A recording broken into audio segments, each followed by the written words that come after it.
Tout. Alors, on sait que on est des budgets serrés dans le monde de l'éducation. On veut pas couper dans l'essentiel, dit-on, là, ce qui touche directement à la qualité de l'éducation. On parlait hier d'activités culturelles. Aujourd'hui, on parle d'activités sportives qui potentiellement écopent. Maxime Trouman, entraîneur de futsal, là, de soccer intérieur dans une école secondaire publique de Repentigny, est avec nous. Bonjour, M. Trouman. Bonjour, M. Dumont. Et là, vous, dans votre cas, c'est carrément des jeunes qui pourraient être privés de leur activité. Ben, en fait, je vais vous corriger tout de suite pour la conjugaison du verbe. C'est des jeunes qui sont privés de leur activité parce qu'on a déjà procédé aux coupures. C'est fait, OK. C'est fait pour certains jeunes. Et là, on essaie de voir si on peut pas revenir sur nos coupures. J'explique la situation. Là, nous, c'est une école publique qui est pas dans un quartier défavorisé. Mais puisque les jeunes plus favorisés vont tous au privé dans notre coin, ou tu sais, des fois s'inscrivent au PAI ou dans des programmes spéciaux, ceux qui s'inscrivent au sport parascolaire, c'est souvent des jeunes défavorisés, ou du moins, il y en a une bonne partie. Et nous, les sports étaient gratuits depuis des années. Là. On offrait aux jeunes le parascolaire, puis c'est pas cher. C'est vraiment des petites ça, c'est sommes, la clé. Là. C'était gratuit.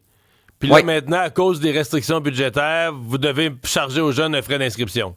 Exactement. Puis c'est pas un gros frais d'inscription. Là. Nous, au futsal, c'est 150 $. Je sais qu'au flag football, c'est 100 $ seulement, plus le chandail, qui est 50 $. Mais pour plein de familles et plein de jeunes, c'est trop. Puis on a des jeunes qui ont fait les sélections quand ça a été le temps de dévoiler qui faisait l'équipe, qui le faisait pas pour représenter notre école dans la Naudière et dans Laurentide. Mais il y a des jeunes qui nous ont simplement dit, ou en tout cas, on n'a eu pas de nouvelles, puis les parents nous ont écrit, ils pourront pas s'inscrire. Et là, c'est des jeunes qui, malheureusement, auraient fait l'équipe et ne la font pas. Puis je rappelle, là, c'est pas du civil, c'est pas du 3, c'est l'école publique. Je pense que c'est le rôle de l'école publique. Et malheureusement, on oublie des jeunes en chemin.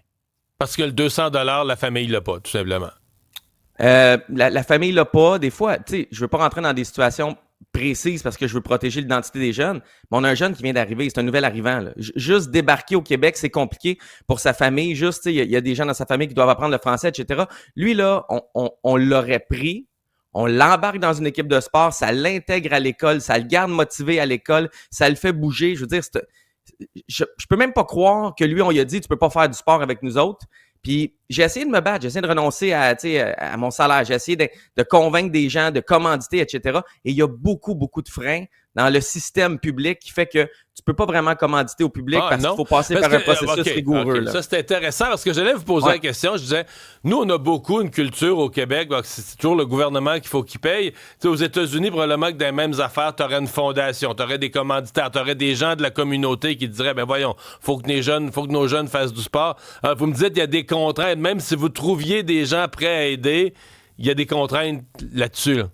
Il faut que ça se fasse vraiment de façon philanthropique. C'est-à-dire, je vais prendre un exemple, puis je vais le nommer, là, je trouve ça le fun. J'ai Pat Bernier, qui est un ancien joueur de l'Impact, qui est un ambassadeur du club. J'ai Dominique Ducharme, ancien entraîneur du Canadien de Montréal, qui m'ont écrit personnellement pour dire « Hey, moi, je veux en payer des inscriptions de jeunes. C'est pas normal que des jeunes puissent pas faire de sport à l'école. Tu sais, c'est important, le sport, ça garde accroché pour le diplôme, ça garde en santé. C'est un investissement, c'est pas une dépense. » Bref, ce qu'on m'a expliqué, c'est qu'il faut absolument que ce soit un don sans papier d'impôt, sans gain, là, seulement philanthropique, parce que si on rentre dans tout ce qui est commandite, dans tout ce qui est support vraiment plus formel, c'est compliqué parce que ça prend des approbations en haut, en haut, en haut. Fait que j'en ai du monde qui peuvent payer des inscriptions de jeunes, mais je veux une solution durable. Je veux pas payer l'inscription de moi, mes 3 gars au futsal qui peuvent pas jouer, mais pour le football, pour le basket, pour le cheerleading, etc., c'est pas une solution qui est valide pour tout le monde. C'est pour ça que moi, je travaille pour tout le monde. T'sais. Je comprends parfaitement. À l'œil, Maxime, là, vous venez de nommer différentes disciplines.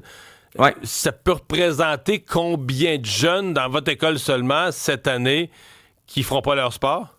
Moi, on m'a dit que c'est 40 équipes environ et c'est 1 à 4 jeunes. Fait que mettons-le à 2. C'est 80 jeunes, une centaine de jeunes qu'on laisse de côté. Puis là, je parle juste d'une école publique à Repentigny. Des écoles publiques, il y en a partout dans la province. Puis cette situation-là, elle est répétée un peu partout parce qu'au final, là, Mario, il y a des directions d'école qui ont dû prendre une décision entre une TES et un orthopédagogue ou continuer le sport gratuit. Il n'y avait pas d'autres options. Ils essayaient de jongler avec ça. Puis c'était ça, au final, leur décision. Fait que, vous comprendrez qu'ils ont décidé l'orthopédagogue et la TES en se disant, mais le sport, ils peuvent payer un peu, on va trouver des solutions, etc. Mais c'est pas normal, au final. Je vous le dis, là.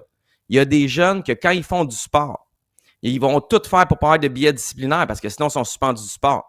Ils vont rester à l'école. Ils vont être contents de venir le matin parce qu'ils savent qu'il y a une pratique ou un match le soir. Ça change la réalité de bien des jeunes. Convaincu. Et ça ne coûte pas une fortune. T'sais, on parle d'une centaine de jeunes là, qui n'ont pas d'inscription. Convaincu, personnellement convaincu que c'est une des meilleures mesures de lutte contre le décrochage. J'avais l'habitude de dire, on a pogné ça par la négative, nous, au Québec. On parle de décrochage scolaire. On veut pas que le jeune décroche.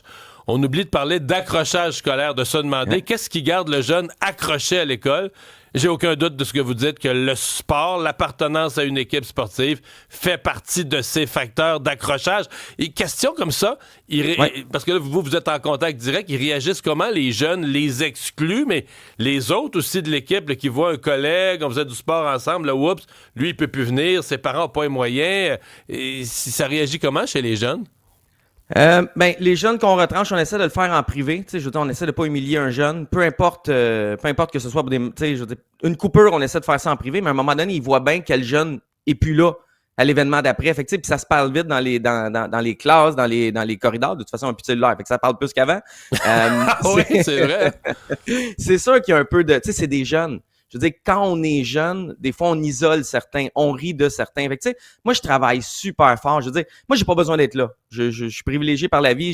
J'ai d'autres choses. C'est pas mon métier numéro 1. Je vais là au public parce que je suis fier. Je viens du public, je viens d'Hochelaga. Moi, sans le sport et la musique, je serais pas là aujourd'hui. Puis, tu sais, j'ai bien élevé mes enfants. Puis mes jeunes, je leur envoie des bonnes valeurs. Je trouve que c'est important. Puis c'est là que je suis utile. Je pourrais aller coacher au privé, faire beaucoup plus d'argent, puis ça m'intéresse pas. Parce que c'est au public que je pense que je suis le plus utile à la société. Fait que, tu sais, j'essaie de sensibiliser les jeunes à pas ridiculiser personne. L'année passée, on a le gardien de l'équipe qui se faisait ridiculiser dans l'école par d'autres jeunes. J'ai mindé mes jeunes à défendre leur gardien, puis ça s'est fait pas physiquement, juste comme entourez-le, soyez avec lui, intégrez-le dans la société, tu sais, dans la gang, etc. Fait que c'est sûr que dans d'autres équipes, c'est sûr que dans d'autres écoles, ou quand je suis pas là, les jeunes qui sont coupés, juste parce qu'ils n'ont pas d'argent. C'est le même jeune qui n'a pas les mêmes pantalons que les autres. C'est le même jeune qui a des vieux souliers. Puis à un moment donné, dans une école secondaire, on va l'ostraciser un peu plus. On va le tasser au lieu de l'intégrer, ce que le sport aurait permis de faire. C'est pour ça que c'est plus que, hey, il pourra pas gagner un match le mardi soir. On s'en fout de ça. On veut intégrer nos jeunes. On veut que les jeunes se sentent bien à l'école. On veut que les nouveaux arrivants s'intègrent dans la société. Mais le sport, c'est le vecteur numéro 1, à mon avis, dans les écoles secondaires publiques de Montréal. Là, il y a Michel, il y a des gens qui nous écrivent, ils veulent, on pourrait le faire en dehors des zones, il y a des gens qui nous écrivent qui veulent payer pour l'inscription d'un jeune. Là. Ben oui, ils demandent votre adresse courriel. Là. Michel dit, moi, je suis prêt à payer 200$ pour l'inscription d'un jeune. Je pense que votre intervention, Maxime, fait vraiment réfléchir tout le monde. Merci de nous avoir parlé ce matin. Bonne chance vraiment là, pour la suite. Merci de donner quelques minutes à une tribune aussi importante. Merci. Au revoir.